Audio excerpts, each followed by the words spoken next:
Hello students, welcome to Hayat educational services. यहाँ पर हम लोग नीट 24-25 के लिए 11 से लेके स्क्रैच से बिल्कुल आपकी तैयारी कराने के लिए हैं। अभी तक हमने मोल कंसेप्ट के 4 लेक्चर देखे हैं।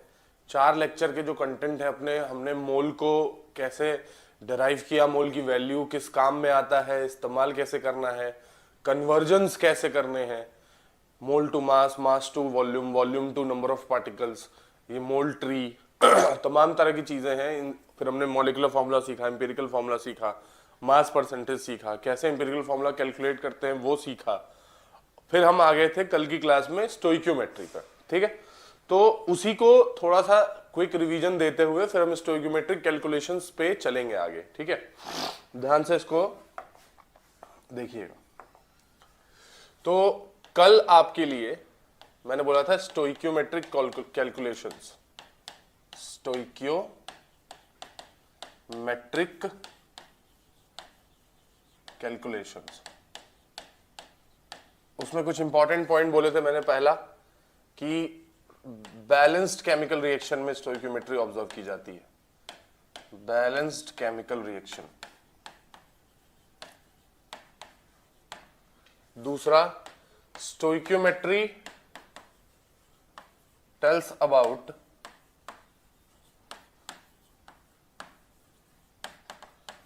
quantitative relationship, quantitative relationship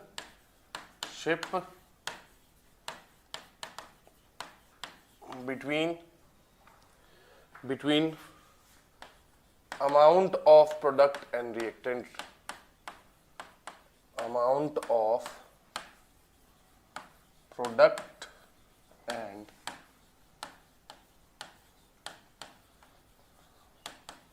reactants. फिर हमने कल सीखा था स्टोइक्योमेट्री को पढ़ने का तरीका, कि आखिर में जब रिएक्शन बैलेंस करके हम पढ़ते हैं तो स्टोइक्योमेट्री को कितने तरीके से पढ़ा जा सकता है। तो उसमें मैंने आपको बताया था कि स्टोइक्योमेट्री को पहली बात तो 4 तरीके से पढ़ा जा सकता है। Number of moles, for example N2 plus 3H2 gives 2NH3। ठीक है, तो जब नंबर ऑफ मोल्स के टर्म्स में इसको पढ़ेंगे तो लिखेंगे 1 mole of N2 reacts with 3 mole of H2 to form 2 mole of ammonia. फिर हम पढ़ते हैं इसको वॉल्यूम एट एसटीपी के टर्म्स में, जब सारे प्रोडक्ट गैसियस हो। तो यहां पे पढ़ेंगे 22.4 litre N2 reacts with 67.2 litre H2 to gives 2 into 22.4 litre NH3। और जैसे मान लीजिए हमसे किसी ने छोटा सा क्वेश्चन पूछ दिया कि अगर बताइए कि फिर 50 लीटर हाइड्रोजन से कितना अमोनिया बनेगा, तो इस हिसाब से रिलेट करते हुए कैलकुलेशन कर लेंगे। ठीक है, फिर हम इसको यूज कर सकते हैं मास की तरह। मास की तरह कैसे यूज कर सकते हैं, देखिए मास में मैंने बताया था पर्टिकुलरली मॉलिक्यूलर मास से रिलेट करना है। जैसे N2 है तो N2 का मॉलिक्यूलर मास होता है 28 ग्राम। ठीक है, और 3 मोल H2 है तो ये 6 ग्राम हो गया टोटल, क्योंकि 1 मोल H2 का जो मॉलिक्यूलर मास होगा वो होता है 2 ग्राम। तो अब 3 मोल है तो 3 इंटू 2 6, और ये आपको मिलेगा 34 ग्राम अमोनिया, 34 ग्राम अमोनिया। फिर एक था वॉल्यूम इन मिलीलीटर, कभी कभी रिलेट कर देते हैं, तो ये हो जाएगा 1 millilitre reacts with 3 millilitre to give 2 millilitre. ये सब पढ़ने के तरीके हैं और इन पे ही सवाल पूछे जाते हैं। ठीक है, अब ध्यान से सुनिएगा, स्टोइक्योमेट्री सिर्फ एक कंसेप्ट नहीं है, बहुत ध्यान से क्लियर इसको सुनना है। स्टोइक्योमेट्री जो है वो एक कंसेप्ट नहीं है, वो एक बहुत बड़ा कंसेप्ट है। उसके अंदर से लिमिटिंग रीजन का भी कंसेप्ट आता है। ठीक है, लिमिटिंग रीजन और स्टोइक्योमेट्री दोनों एक ही जगह से जुड़े होते हैं। अब बस आपको समझना यह है कि आपको कब पता चलेगा कि हमको अभी स्टोइकियोमेट्री के हिसाब से कैलकुलेशन को देखनी है या लिमिटिंग रीजन के हिसाब से देखनी है, ठीक है। तो उसका सबसे बड़ा जो आइडेंटिफिकेशन होता है वो होता है कि स्टोइकियोमेट्री के अगर क्वेश्चन होंगे तो उसमें जरूर एक ही रिएक्टेंट का अमाउंट होगा या तो एक ही प्रोडक्ट का अमाउंट होगा, सबसे बड़ी बात। जैसे मान लीजिए यहां पे अगर आप देखें तो नाइट्रोजन और हाइड्रोजन दो रिएक्टेंट्स हैं,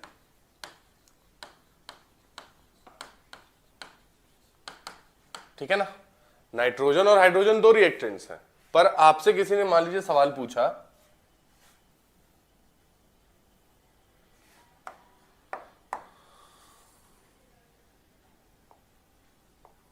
आपसे किसी ने क्वेश्चन पूछा कि what amount of nitrogen is required, what amount of nitrogen is required to form 68 gram ammonia, 68 gram ammonia. बहुत ध्यान से सुनिएगा मैं क्या कह रहा था। What amount of nitrogen is required to form 68 gram ammonia. अब देखिए प्रोडक्ट तो जाहिर सी बात है अमोनिया ही है, और अमोनिया बिना हाइड्रोजन के तो बनेगा नहीं।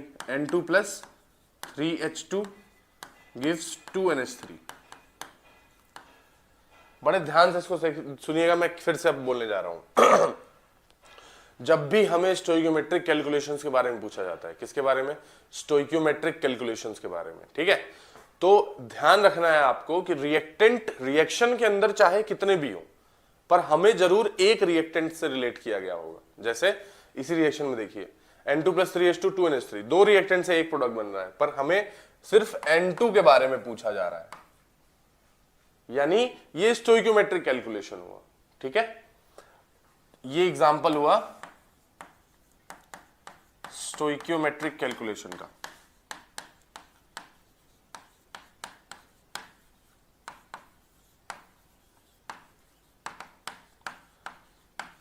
अच्छा, इसी को अगर लिमिटिंग रीजन के शक्ल में देखना है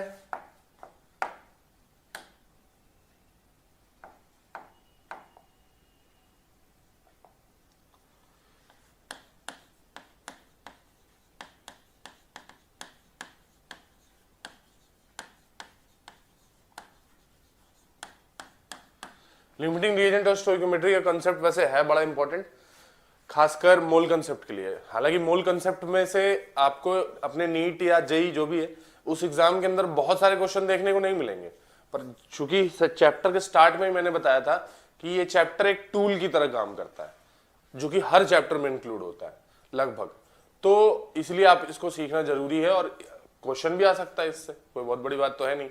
और अगर क्वेश्चन आएगा भी तो याद रखिएगा दो ही जगह से क्वेश्चन इसके बनते हैं। एक तो बनता है स्टोइकियोमेट्री लिमिटिंग रीजन की कैलकुलेशन से, percentage purity of the sample, हालांकि जिसका कि एक क्वेश्चन पिछले साल आया हुआ है। दूसरा या तो मोलैरिटी नॉर्मेलिटी वगैरह के क्वेश्चन बनेंगे इसमें, ठीक है। जो पहला सेक्शन हम लोग कवर किए हुए थे वो इसलिए कवर किए हुए थे कि वो अगर कवर नहीं करेंगे तो ये सब हम लोगों को कुछ भी हवा नहीं लगेगी, है ना, सब सर के ऊपर से जाएगा। तो अब ध्यान से सुनिएगा, लिमिटिंग रिएजेंट का क्वेश्चन है या नहीं है ये कैसे पहचानेंगे। सेम क्वेश्चन में, सेम रिएक्शन में हम आपको एक और क्वेश्चन लिखने जा रहे हैं। देखिए, how much NH3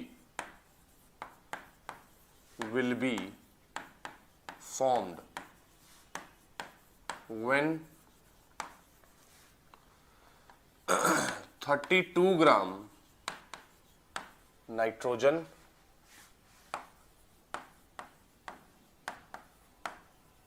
reacts with 18 gram hydrogen.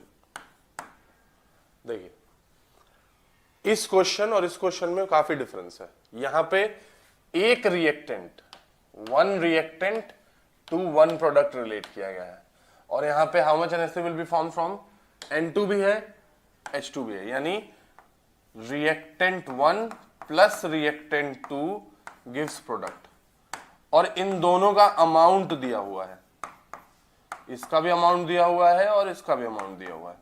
तुरंत हमें पहचान जाना है कि इसमें लिमिटिंग कैलकुलेशंस होंगी। लिमिटिंग रिएजेंट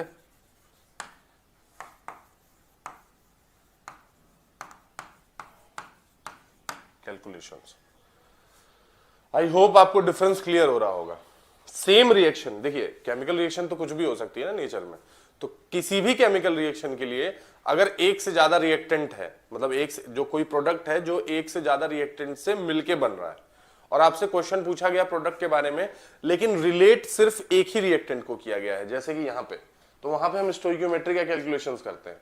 और अगर रिएक्शन हो रही है और आपको रिलेशन एक से ज्यादा है, तो अगर दोनों ही रिएक्टेंट के अमाउंट के बारे में पूछ के फिर आपसे प्रोडक्ट बनवाया जा रहा है, तो आप वहां पे लिमिटिंग कैलकुलेशंस करेंगे। हालांकि अभी हम सीखेंगे कि लिमिटिंग रिएजेंट क्या होता है, कैसे कैलकुलेट करना होता है, पर मैंने इस पॉइंट पे आपको एक बेसिक डिफरेंस बता दिया कि लिमिटिंग और स्टोइकियोमेट्री की कैलकुलेशंस कैसे पहचानेंगे कि अभी हमें कौन सा करना है।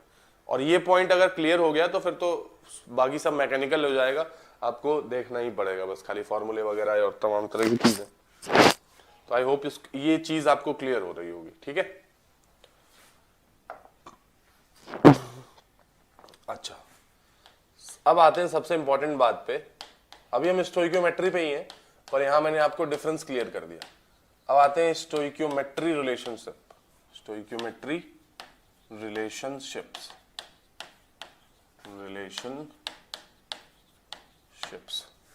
देखिए पहला है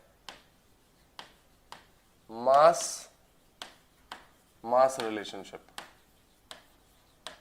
मास रिलेशनशिप। सेकंड है मास वॉल्यूम रिलेशनशिप, ठीक है। थर्ड है volume relationship.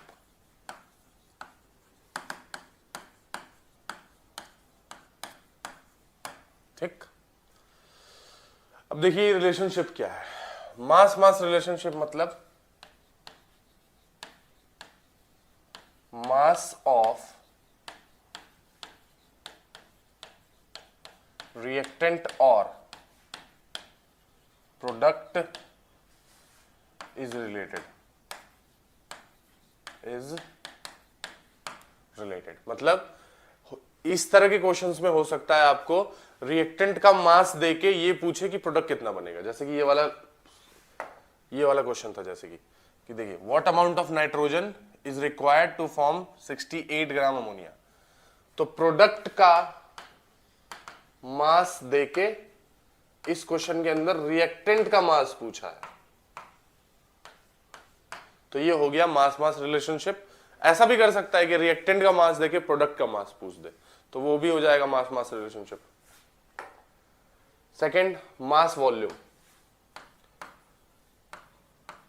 Mass of reactant और product given volume of reactant और प्रोडक्ट आस्क्ड।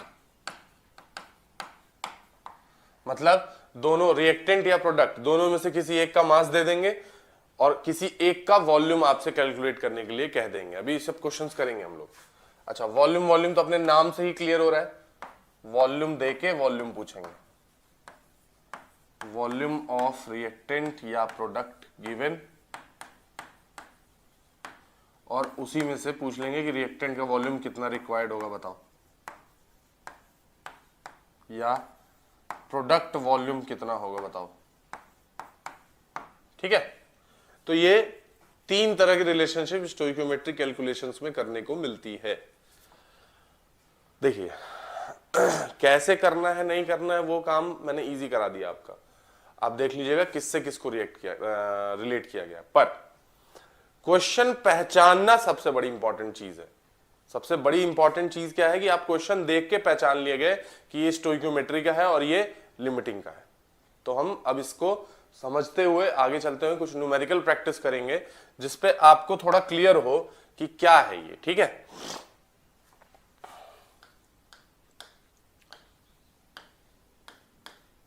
ध्यान से देखिए, एक क्वेश्चन है मेरे पास, मैं आपको वो क्वेश्चन कराता हूं, ठीक है, फिर आप बताना। देखिए क्वेश्चन है, how much iron can be theoretically formed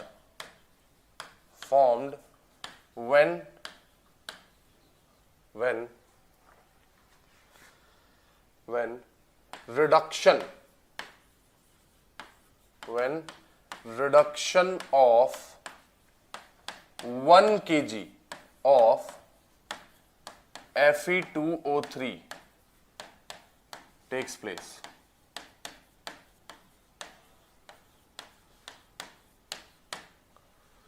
ध्यान से देखिएगा इस क्वेश्चन को, एक दो बार पढ़िए।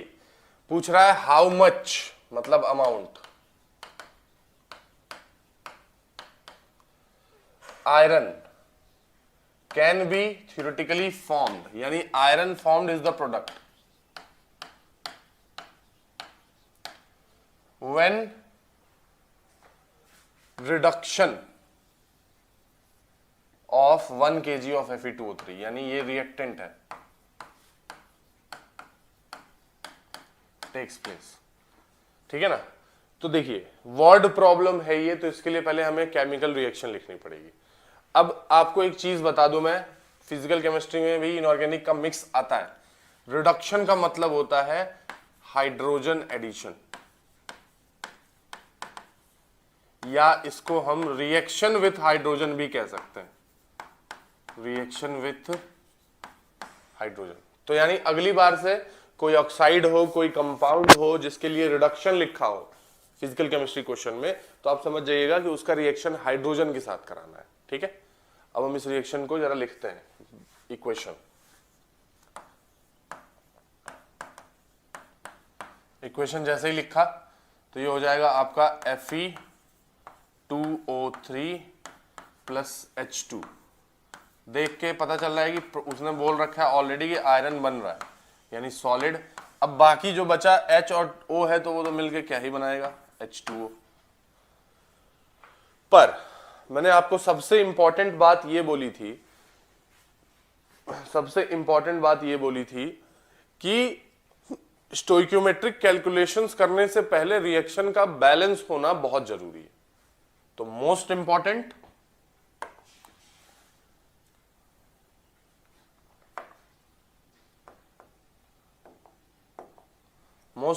क्या है,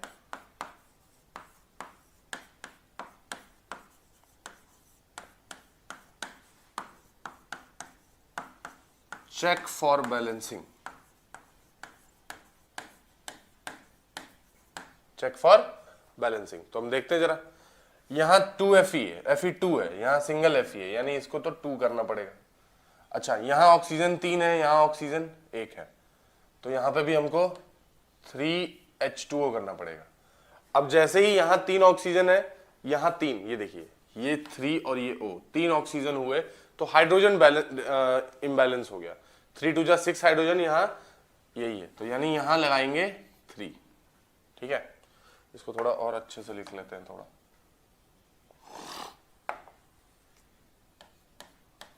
3H2 और ये हमें दे रहा है 2Fe प्लस 3H2। अब ना ये रिएक्शन अब बैलेंस्ड है।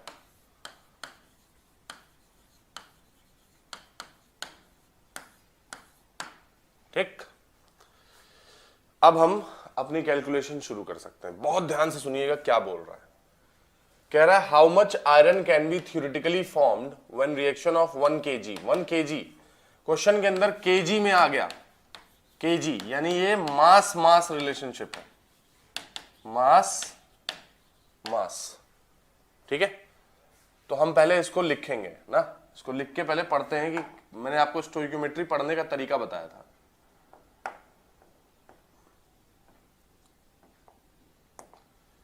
स्टोइकियोमेट्री पढ़ने का क्या तरीका बताया था मैंने, देखिए जरा। मैंने बोला था, इस रिएक्शन को एक बार दोबारा लिख लेते हैं, Fe2O3 plus 3H2 gives Fe solid 2 mole plus 3 moles of H2। देखिए मैंने बताया था स्टोइक्योमेट्री को टोटल 4 तरीकों से पढ़ा जा सकता है। Number of mole, volume at STP, mass in gram, और उसको किससे रिलेट करना था? मॉलिक्यूलर मास से। तो हम यहाँ पे भी मॉलिक्यूलर मास से रिलेशन शुरू करेंगे। देखिए एक आयरन के एटम का वेट होता है 56, 2 के होगा 112, और यहाँ पे हो जाएगा 3 ऑक्सीजन यानी 16 3 जा 48, दैट बिकम्स इक्वल टू, यहाँ पे मैं ब्रेक डाउन करके लिख देता हूँ, 56 इंटू 2 प्लस 16 इंटू 48, जो कि हो जाएगा 160 ग्राम। चेक कर लीजिएगा, हाँ ठीक है 160 ग्राम। 160 ग्राम Fe2O3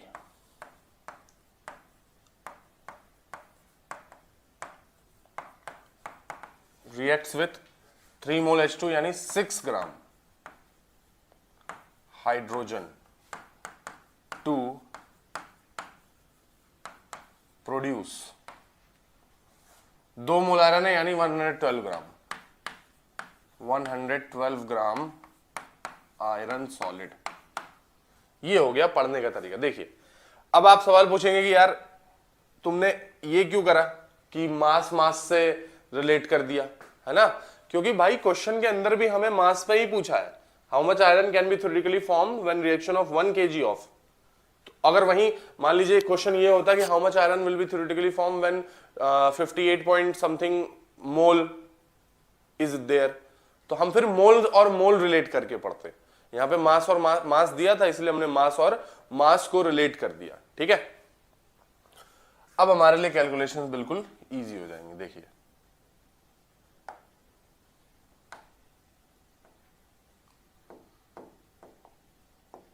देखिए अच्छा एक चीज और, रिएक्टेंट और प्रोडक्ट के बीच में रिलेशन, तो ध्यान से देखिए जरा, यहां पे आपने ग्राम में रिलेट किया है, किसमें? ग्राम में। तो बेहतर होगा उसको ग्राम में कन्वर्ट कर लें या तो इसको केजी में कन्वर्ट कर लें। तो हम इसको ऐसे लिखेंगे कि 160 ग्राम Fe2O3, ध्यान सुनना। और हाइड्रोजन के बारे में क्वेश्चन में कहीं भी मेंशन नहीं है, क्योंकि हाइड्रोजन अपना दूसरा रिएक्टेंट है, तो उसके बारे में कहीं भी क्वेश्चन में मेंशन नहीं है, यानी हम इसमें स्टोइकियोमेट्रिक कैलकुलेशन करेंगे। स्टोइकियोमेट्रिक कैलकुलेशन,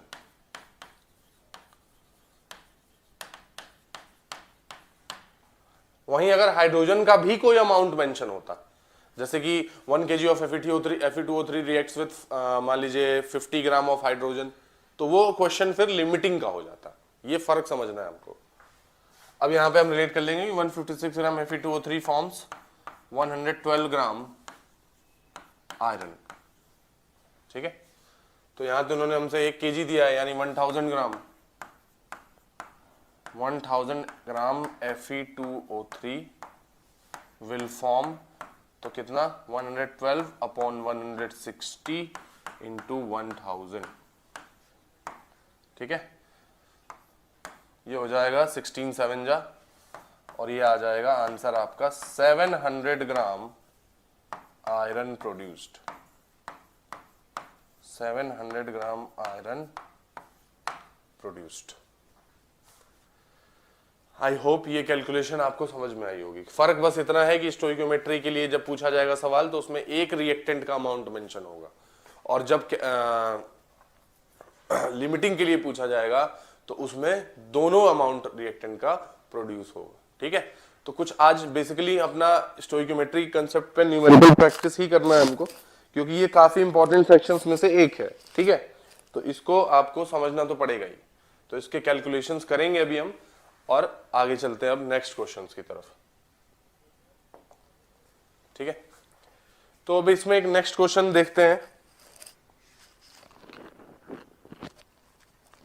जो कि शायद मास वॉल्यूम पे हो। ठीक है ना, तो हर टाइप का दो एक एक क्वेश्चन मैं आपको करा देता हूं।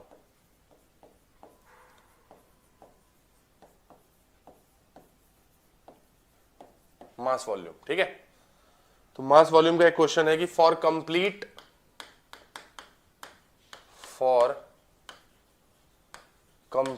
Combustion,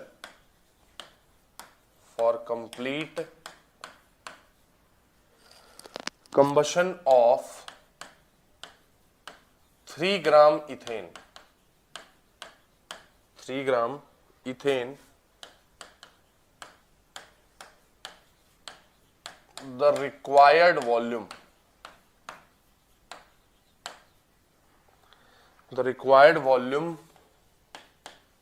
of O2 and produced volume of CO2, produced volume of CO2 at STP,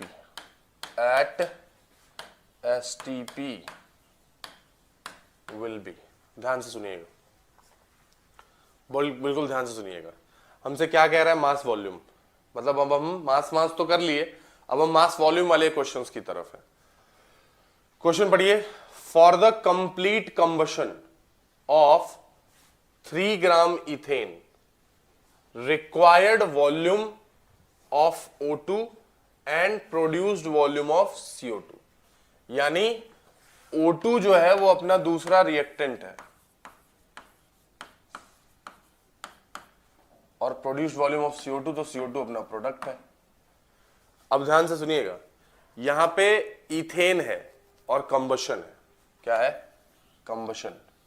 तो आपको पहले तो इस सवाल को अप्रोच करने के लिए कुछ बेसिक चीजें समझनी पड़ेंगी कि कंबशन रिएक्शंस क्या होती हैं।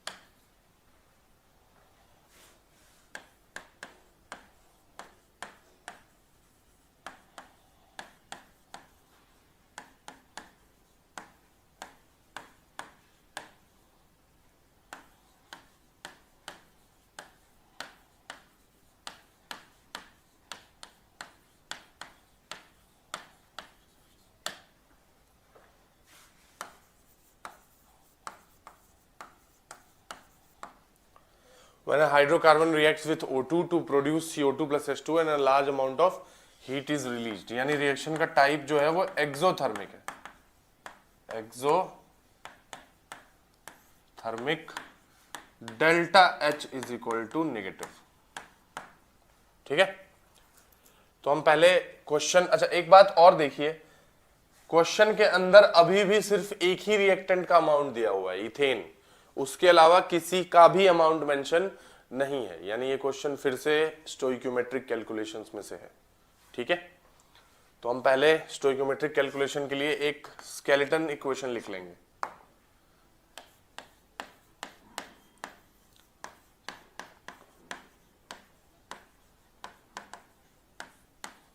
तो स्केलेटन, अच्छा इथेन का फॉर्मूला पता होना चाहिए। इथेन एक हाइड्रोकार्बन है, उसका फॉर्मूला होता है C2H6 plus O2 gives CO2 plus H2O। ये स्केलेटन है, फिर स्केलेटन को हमको देखना पड़ेगा बैलेंस है कि नहीं है। बैलेंस नहीं होगी, पता चला आप वैसे ही क्वेश्चन करते चले गए, लंबा पहुंच गया आंसर तक, आ भी गया आंसर, और उस आंसर के लिए आपको -5 मिलेगा। ठीक है, तो सबसे पहले बैलेंसिंग। अब देखिए, इधर कार्बन 1 है, इधर का 2 है, इधर कार्बन 1 है।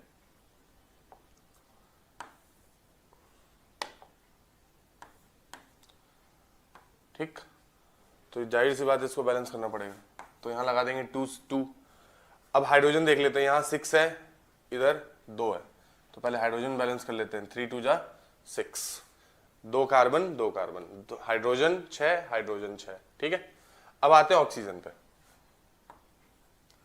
इधर 2 ऑक्सीजन है और इधर 2 2 जा 4 और 3 7 ऑक्सीजन है। ठीक है,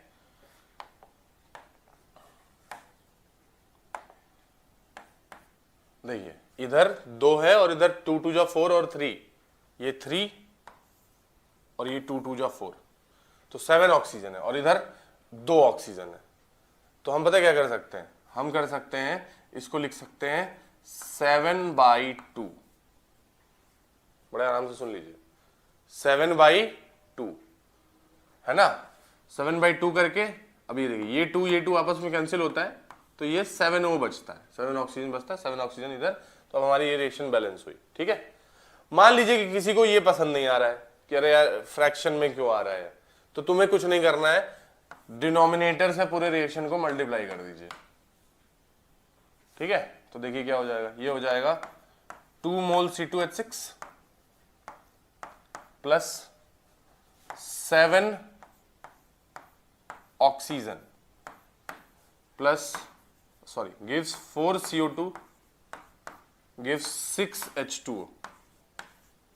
तो हाइड्रोजन ऑक्सीजन देख लीजिए, 4 2 जा 8 और 6 14, 7 2 जा 14। तो आपको हालांकि आंसर दोनों से सेम ही आना है, इससे भी करिए इससे भी करिए, बात बराबर है। लेकिन कुछ लोग होते हैं जिनको जिंदगी में सिमेट्री पसंद होती है, तो जिनको सिमेट्री पसंद है वो ये कर सकते हैं। ठीक है, अब हम अपने सवाल की तरफ आते हैं। हमसे देखिए क्या पूछा गया, हमसे पूछा गया when a hydrocarbon reacts with sorry for complete combustion of 3 gram ethane the required volume of O2 and produce volume of CO2। यानी यहां पे रिलेशन करना है मास का वॉल्यूम से। तो आई होप आपको मोल ट्री अभी तक याद होगी, क्योंकि ये ऐसी चीज है जो हर जगह काम आती है।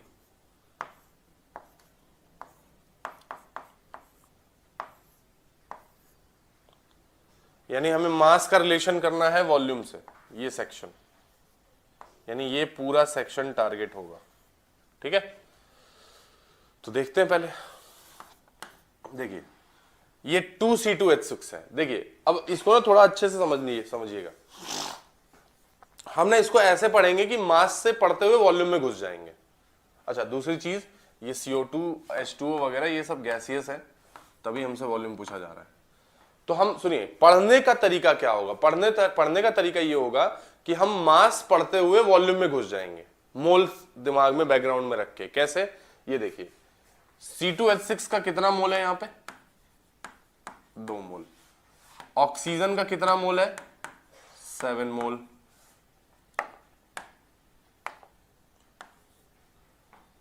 कार्बन डाइऑक्साइड कितना मोल प्रोड्यूस हुआ, 4 मोल।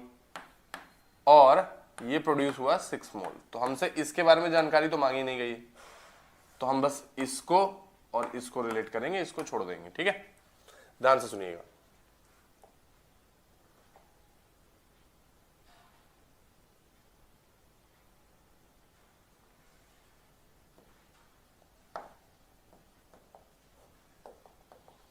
देखिए इसका 2 मोल है, लेकिन क्वेश्चन के अंदर इसका मास दिया हुआ है ना। तो देखिए इसके 1 मोल का मास निकाल लेते हैं, C2H6 12 2 जा 24 प्लस 6 यानी 30 ग्राम। 1 मोल का मास 30 ग्राम है, तो यहां तो 2 मोल है, तो ये हो जाएगा 60 ग्राम। अच्छा, ऑक्सीजन का हमसे वॉल्यूम पूछा है, ऑक्सीजन का मास नहीं पूछा, वॉल्यूम पूछा है। तो हम कैसे रिलेट करेंगे, देखिए कि 7 मोल है और 1 मोल किसी भी गैस का एसटीपी पे वॉल्यूम कितना होता है, 22.4। तो यहां हम लिख देंगे 60 gram requires, 60 gram requires 7 into 22.4 litre oxygen to produce. अब देखिए प्रोड्यूस में 4 मोल CO2 प्रोड्यूस हुआ, यानी वॉल्यूम कितना प्रोड्यूस हुआ, 4 इंटू 22.4। तो हम लिख देंगे 60 ग्राम रिक्वायर्स 60 ग्राम इथेन कर लेना यहां पे, requires 7 into this volume to produce 4 into 22.4 litre CO2। ठीक है, अब हम आते हैं अपने क्वेश्चन के पहले पार्ट पे। पहला पार्ट ये है कि what volume of O2 is produced।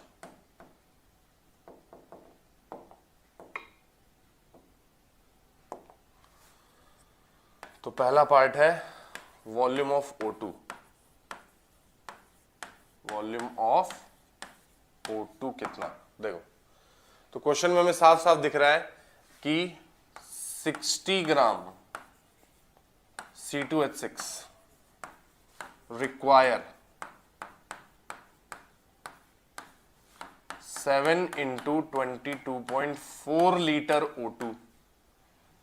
तो हमसे 60 ग्राम पे तो नहीं पूछा, हमसे 3 ग्राम पे पूछा है, यानी 3 ग्राम रिक्वायर्स, ये हो जाएगा 7 into 22.4 divided by 60 into 3, cancel out कर दीजिए 20, और इसको कैलकुलेट करने के बाद आपका आंसर फाइनल आ जाएगा।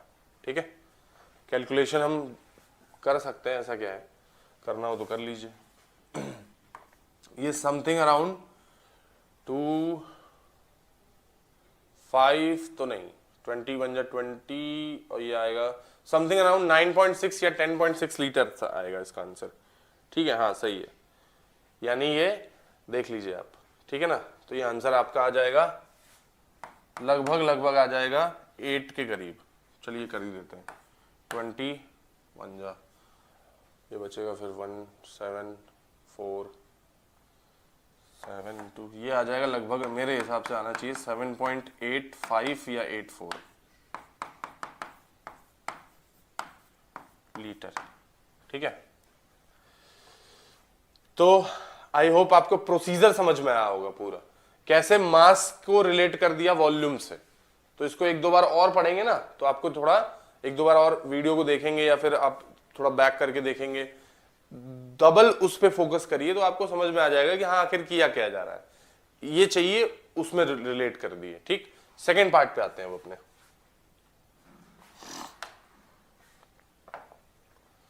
सेकेंड पार्ट है अपना वॉल्यूम ऑफ CO2। तो देखिए 60 ग्राम C2H6 gives 4 into 22.4 litre CO2। तो हमसे 60 ग्राम के बारे में तो नहीं पूछा गया, हमसे पूछा गया 3 ग्राम के बारे में। तो 3 ग्राम gives 4 into 22.4 अपॉन 60 into 3, वही कैलकुलेशन 4 into 22.4 डिवाइडेड बाई 20, ये आ जाएगा 21 या 20, 5 पॉइंट समथिंग या 4 पॉइंट कुछ लीटर्स आएंगे ये। ठीक है, तो ये आपका क्वेश्चन हो गया फाइनल, दोनों ही हो गए। ठीक है ना, तो यहां से डिवीजन कर लीजिएगा, ये आ जाएगा 4.5 लीटर्स के करीब। तो अपने आंसर दोनों ही आ गए, पहला वाला भी आ गया, वॉल्यूम ऑफ VO2 रिक्वायर्ड, तो ये अपने पास आ गया 7.8 लीटर, और सेकंड VCO2 फॉर्म्ड, ये अपने पास आ गया 4.5 लीटर। दोनों ही अपना आंसर आ गया।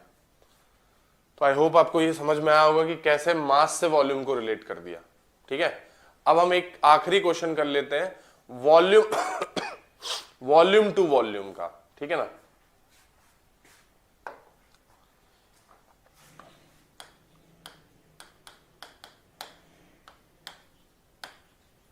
Volume volume relation. तो इस पे क्वेश्चन लिखते हैं, एक देखते हैं क्या है। ठीक है, देखिए for complete combustion, for complete combustion of 2.24 liter of butane, butane का फॉर्मूला होता है C4H10,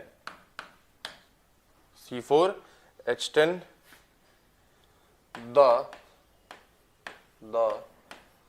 produced volume of CO2 and H2O R।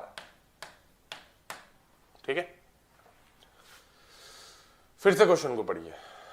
For complete combustion क्या होता है अभी जस्ट लास्ट में बताया। 2.24 लीटर ऑफ ब्यूटेन, रिएक्टेंट सिर्फ ओनली एंड ओनली रिएक्टेंट का वॉल्यूम दिया हुआ है। तो मैंने बताया ना, जब भी किसी क्वेश्चन में आपको सिर्फ और सिर्फ एक अमाउंट दिखे, सिर्फ एक अमाउंट, तो वो क्वेश्चन हो जाता है स्टोइकियोमेट्रिक कैलकुलेशन। क्या हो जाता है? Stoichiometric calculation. तो अब हम उसको तरीका हमें पता है, वॉल्यूम ऑफ CO2 हमसे पूछ रहा है और H2O पूछ रहा है। तो सबसे पहले स्केलेटन इक्वेशन, सबसे पहला काम क्या? स्केलेटन। तो स्केलेटन इक्वेशन आप लिखोगे, कंबशन में आपको मैंने बताया था ऑक्सीजन के प्रेजेंस में बर्न करते हैं, तो ये हो जाएगा C4H10 plus O2 gives CO2 plus H2O। अब इसके बाद शुरू होता है अपना मेन पार्ट यानी बैलेंसिंग। तो बैलेंसिंग कैसे करेंगे आपको भी पता है। यहाँ कार्बन 4 है, यहाँ कार्बन सिंगल है, तो 4 यहाँ लगा देंगे पहले, तो 4। उसके बाद हाइड्रोजन बैलेंस करने आएंगे, तो यहाँ 10 है, यहाँ 5, तो यहाँ 5 चलेगा।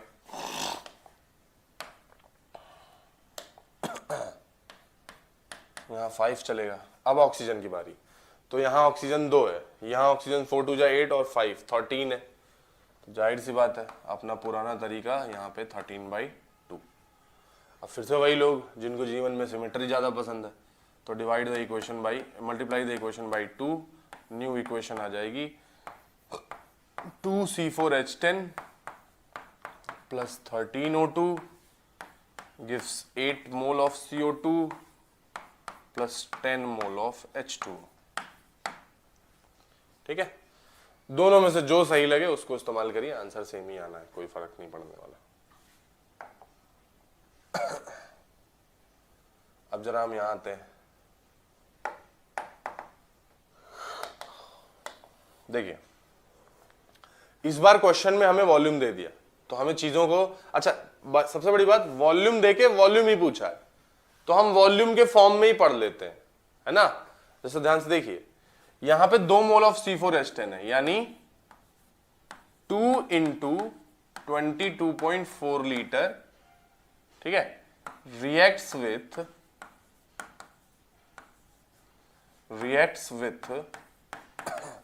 ऑक्सीजन 13 मोल है, यानी 13 into 22.4 litre to give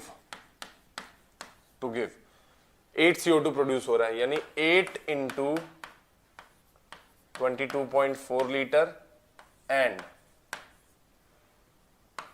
10 into 22.4 litre, ये CO2 और ये H2।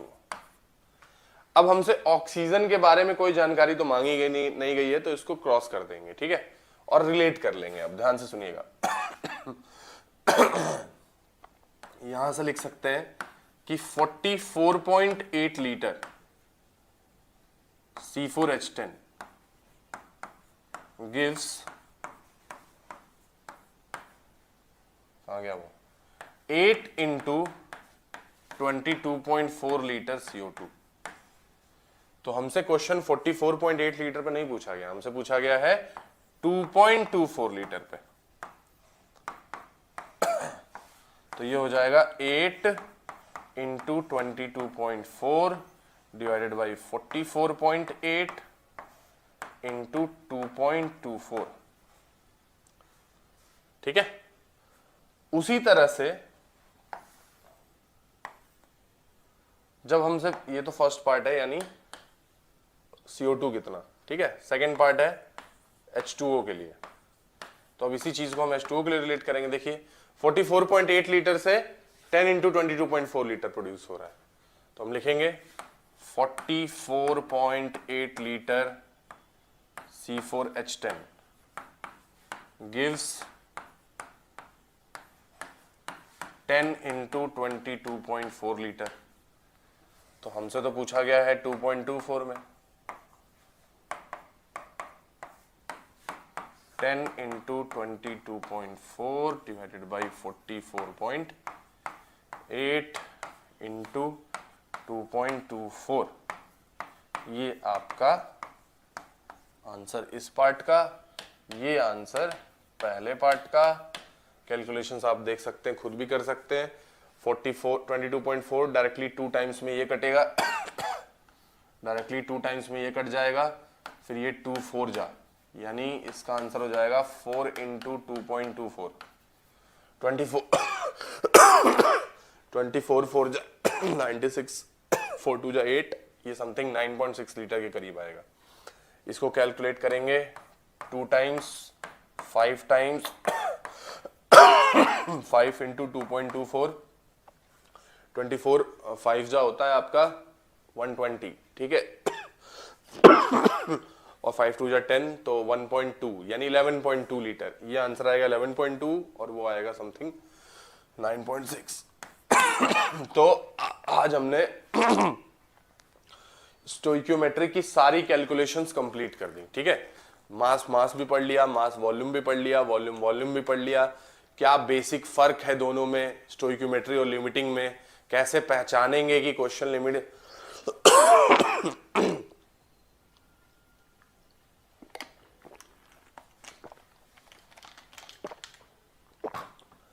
कैसे पहचानेंगे कि क्वेश्चन लिमिटिंग का है कि स्टोइकियोमेट्री का है। तो दोनों पे मैंने बताया था कि अगर आपका क्वेश्चन में एक अमाउंट मेंशन हो सिर्फ रिएक्टेंट का चाहे प्रोडक्ट का, तो वो क्वेश्चन स्टोइकियोमेट्री का ही है। कैलकुलेशंस हमने देख ही लिए, कैसे रिलेट करना है, कैसे पढ़ना है। कल की क्लास में आपको लिमिटिंग रिएजेंट के अच्छे क्वेश्चंस, कंसेप्ट पूरा ढंग से एनसीईआरटी के एग्जांपल्स के साथ बिल्कुल कराया जाएगा। तो आप इस 5-6 लेक्चर की सीरीज, 7 लेक्चर की सीरीज होगी, उसमें आप मूल कंसेप्ट अगर बिल्कुल भी नहीं जानते हैं तो आप इसको एक बार लेक्चर सीरीज को फॉलो करिए और आपको पता लगेगा कि ये आपका चैप्टर जो है वो बेसिक लेवल से लेके एक ठीक ठाक एडवांस लेवल पर भी आपको तैयार हो जाएगा ये, ठीक है। तो आई होप आपको ये चीजें थोड़ी क्लियर हो रही होंगी। आप लेक्चर सीरीज को फॉलो करते रहिए, जो भी आप देखेंगे डाउट आएगा तो आप मुझसे पूछ सकते हैं, ठीक है। Thank you very much. तो इन द एंड मेरे पास आपके लिए क्या है, हर क्लास की तरह, थैंक यू।